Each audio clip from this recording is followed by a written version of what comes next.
Isang mapagpalang araw po ng linggo sa inyong lahat. Sumapit na po tayo sa ika-33 linggo sa karaniwang panahon. Ang huling linggo, bago ipagdiwang ang simbahan, ang dakilang kapistahan ng Kristong Hari. Mga kapatid, binabati ko po ang mga viewers, mga supporters and followers of our daily gospel reflection. Patuloy po nating ipanalangin ang isa't isa. Pagbati din po sa lahat ng mga deboto ni San Antonio ng Padua, mga members ng 1000 Club of St. Anthony, sa mga bukas palad ni San Antonio ng Padua, sa lahat po ng mga tumutulong at kasama na po yung mga nagkaloob ng kanilang donasyon at tulong para sa programa po namin, Pampamilyang Handog ni San Antonio sa darating na Pasko. Lubos po ang aming kasiyahan at pasasalamat sa mga tulong na inyong ibinigay. Magiging posible lang po ito dahil kayo po ay ipinadala sa amin ng Diyos upang maging instrumento na pagbabahagi ng kanyang biyaya sa mga pamilyang pagkakalooban ng mga handog na ito sa darating na Pasko. Welcome po sa ating Daily Gospel Reflection. Sama-sama po nating pagdinilayan ang mga salita ng Diyos mula sa mabuting balita para sa linggong ito.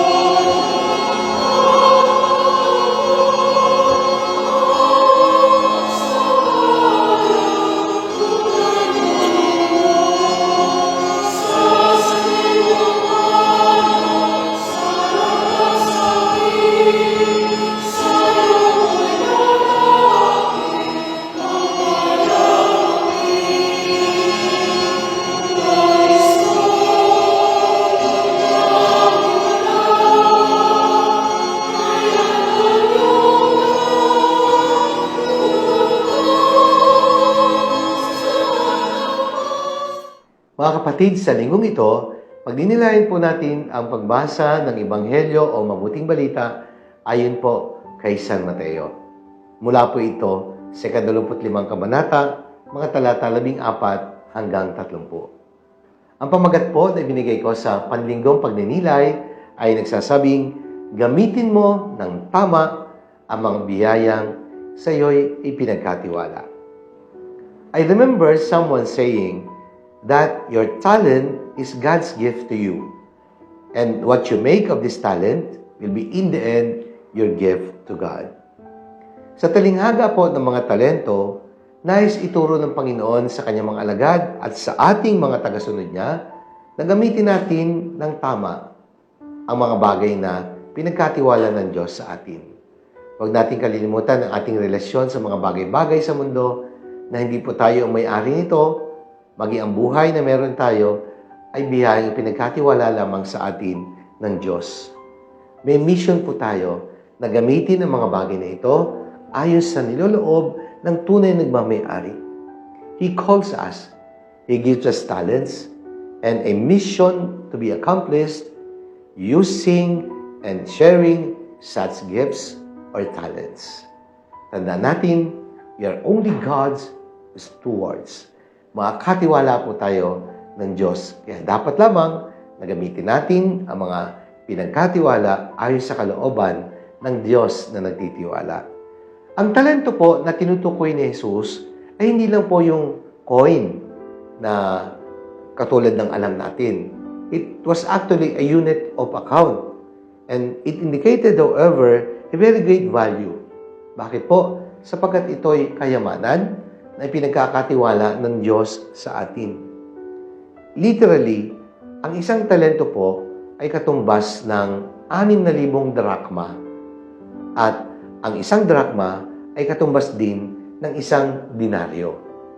At ang isang denaryo ay katumbas ng sweldo sa buong araw na pagtatrabaho. Kaya hindi po maliit ang halaga sapagkat isang talento, ang katumbas ay 6,000 denaryo. Ibig sabihin ay 6,000 beses na sweldo sa 6,000 araw ng pagtatrabaho. So, ganun po yun. At ayon po sa pag-aaral, ang isang talento ay pwedeng bumuhay sa isang pamilya for 30 long years. Kaya kapag ikaw may isang talent, kaya mong buhayin ng pamilya mo for 30 long years. Sapagkat ang kailangan daw po ng isang pamilya to survive in a year ay 200 na denaryo. 6,000 po eh. So, ibig sabihin, 30 taon ang kayang isustain ng 6,000 denaryo.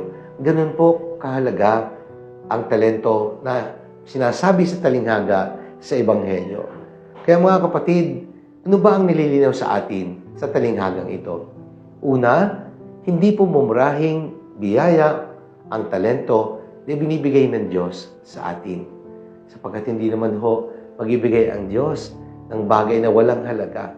Kaya lahat ng biyayang binibigay sa atin ng Diyos ay napakahalaga sapagkat ang Diyos ang nagkakaloob nito sa atin. Kaya walang bagay na hindi mahalaga na magbumula sa Diyos. Kaya po sa literal na pagpapakahulugan sa kultura ng mga Hudyo, ang magkaroon ng 6,000 denaryo o drachma ay isang napakalaking kayamanan. Kayang bumuhay sa isang pamilya sa loob ng 30 taon. God gave us the greatest gift, and that is the gift of life. It is up to us to give ourselves the gift of living well. Kaya gamitin natin ang buhay sa paraan na inaasahan ng Diyos sapagkat ito ay napakahalagang biyaya kaloob ng Diyos. Pangalawa, ang pagtitiwala ng Diyos ay naayon sa ating kakayanan. Kaya sa talinghaga, may tumanggap ng 1 talento, may 2 talento, mayroong 3 talento. So, iba't iba ang pinagkakaloob sapagkat iba't iba ang ating kakayanan. Ito ang dahilan kung bakit hindi pare-pareho ang tinanggap ng mga tauhan. Pagamat ang totoo, sa mata ng Diyos, tayo ay pantay-pantay. Yun nga lamang, iba't iba ang ating kakayanan at iisang Diyos ang ating pinaglilingkuran. We are equally different and yet we are equally important and precious in the eyes of God. God will never give us responsibilities beyond our abilities. Kaya, huwag nating kalilimutan ng lahat ng bagay na meron tayo, lahat ng bagay na pinagkakalob sa atin ay biyayang ipinagkatiwala lamang sa atin ng Diyos. Gagamitin natin ito upang paglingkuran at higit nating mahalin ang Diyos. Pangatlo, gamitin natin ang buhay na pinagkatiwala sa atin ayon sa kalooban na nagmamay-ari ng ating buhay. We cannot live our lives in the way that we want for ourselves ayon sa paraan na gusto natin.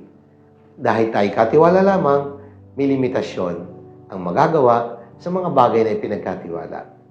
Dahil ang Diyos ang tunay na nagmamay-ari, di ba't siya lamang ang dapat na masunod? That is why our mission in life is both shared and specific. One part of it is a responsibility you share with other Christians. And the other part is an assignment that is unique to you.